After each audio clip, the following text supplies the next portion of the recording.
ایک بزرگ جا رہے تھے۔ بزرگوں کا یہی حال ہوتا ہے کہ لباس کی کچھ زیادہ خبر نہیں ہوتی، بس جیسا مل گیا پہن لیا، کبھی شانہ لباس، کبھی پھٹے پرانے کپڑے۔ وہ بزرگ پھٹے پرانے کپڑوں سے چلے جا رہے تھے۔ ایک شہر سامنے آیا تو سارے شہر کے دروازے بند، اب ہزاروں گاڑیاں اندر جانے والی، وہ باہر رکی ہوئیں اور اندر کی اندر۔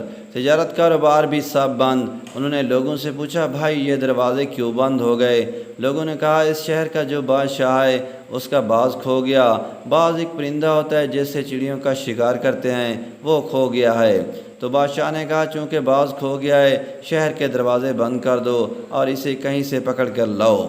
انہوں نے کہا، کیسا احمق بادشاہ ہے بھائی، پرندے کو اس سے کیا کہ دروازے بند کیے ہیں، وہ اڑ کے باہر نہیں چلا جائے گا، اسے دروازے کی کیا ضرورت ہے؟ ایسا احمق آدمی ہے، پرندے کو اگر پکڑنا تھا تو شہر پر جال لگوا دیتا کہ اوپر سے اڑ کر نہ نکلے، دروازے بند کرانے کی کون سی تک ہے؟ اور اس بزرگ نے کہا، یا اللہ، یہ آپ کی عجیب قدرت ہے کہ اس کندہ نہ تراش کو تو نے بادشاہ بنا دیا، جس کو یہ بھی تمیز نہیں کہ باز کو روکنے کے لیے جال ڈالنا چاہیے یا شہر کے دروازے بند کرانے چاہیے، اور مجھ جیسے فاضل عالم کو بھیک منگا بنا رکھا ہے کہ جوتیاں چٹکھاتے پھر رہے ہیں، کوئی پوچھتا نہیں۔ عجیب آپ کی قدرت ہے، اور آپ کا نظام ہے کہ اس احمق کو سلطنت دے دی اور مجھے جوتیاں چٹکھانے کے لیے چھوڑ دیا۔ اس بزرگ کے دل میں یہ وسوسہ گزرا، جب رات کو گھر آ کر سویا تو گہری نیند سو گیا۔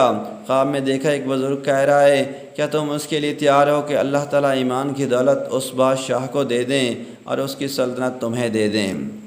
ڈر کے مارے اٹھے، چیخے، کانپے، آج کیا نہیں یا اللہ، میں ایمان نہیں دینا چاہتا۔ فرمایا، اتنی بڑی دولت دے دی ایمان کی اللہ پاک نے، پھر بھی بے وقوف اپنے آپ کو میں بھیک منگا سمجھ رہا ہوں۔ یہ دولت زہری جس کے پاس ہے وہ کل کو ختم ہوگی، جس کے پاس ایمان ہے وہ دولت ہے عبدالآباد تک چلنے والی ہے۔ تو تجھے ابدی دولت دی اور اسے عارضی دولت دی، تو نے اس کی قدر نہ کی۔ پھر توبہ کی اور کہا، یا اللہ، مجھ سے غلطی ہو گئی، مجھے معاف کر، واقعی تو نے مجھے دولت مند بنا دیا۔ جس کے پاس ایمان کی دولت ہے، اس سے بڑھ کر کون دولت مند ہے؟